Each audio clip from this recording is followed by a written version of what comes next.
The horrible Dib-Dib.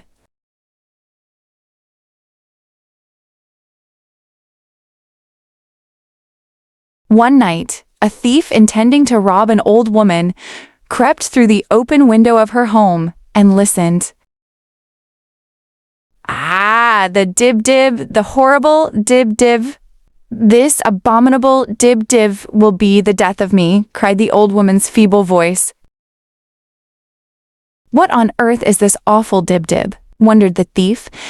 "And could I have become infected, standing so close to this poor diseased woman?"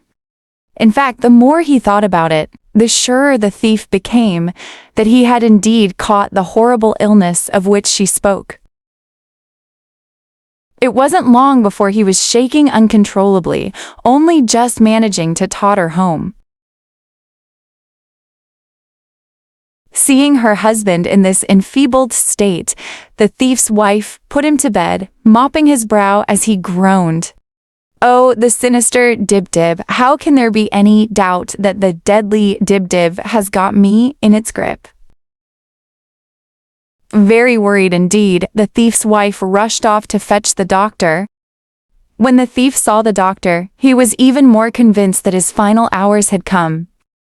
"The old woman at the end of the road has the accursed Dib-Dib, and it has flown from her to infect me."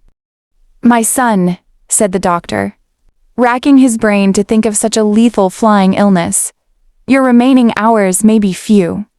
Take this time to repent and pray for mercy." The doctor then hurried off to the old woman's cottage, dreading the medical horrors he would find. Sure enough, he heard whimpering from within the dilapidated home. "Foul Dib-Dib, you are killing me, ...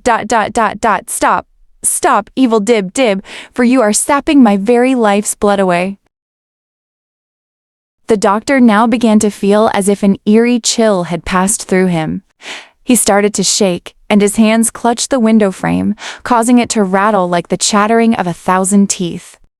At this alarming sound, the old woman leapt from her chair and seized the now terrified doctor by his quivering hands.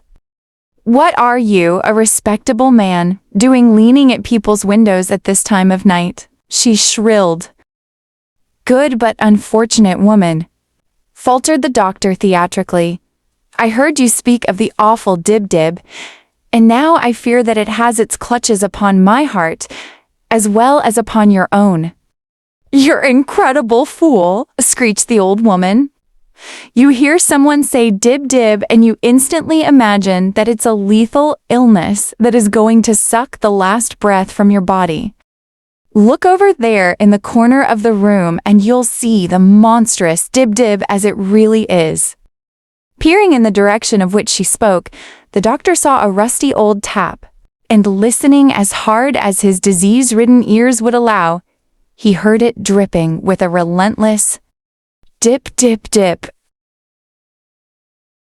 Sheepishly, he left the house, having found that his life-threatening symptoms had vanished as quickly as they had started, just a few minutes before. And the old woman settled back down in her chair, muttering about the fools that surrounded her.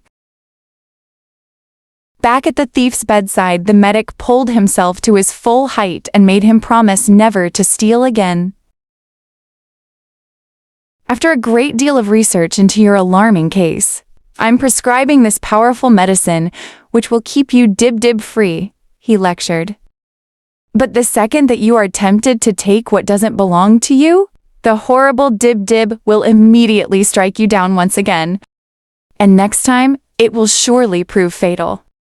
Thanking the doctor profusely, the thief jumped up, instantly cured. I am happy to say that no matter how tempted he was, he never stole again. Which meant that the horrible Dib-Dib never struck him down again. Which left him in good enough health to begin a new career as a pharmacist. And the old woman went back to shouting at the dripping tap in the corner of her room. Because although the doctor had offered to fix it, she had declined. Secretly, the doctor was pleased that the tap kept dripping, because it reminded him of how he too had been ever so briefly struck down by the horrible, horrible dib dib.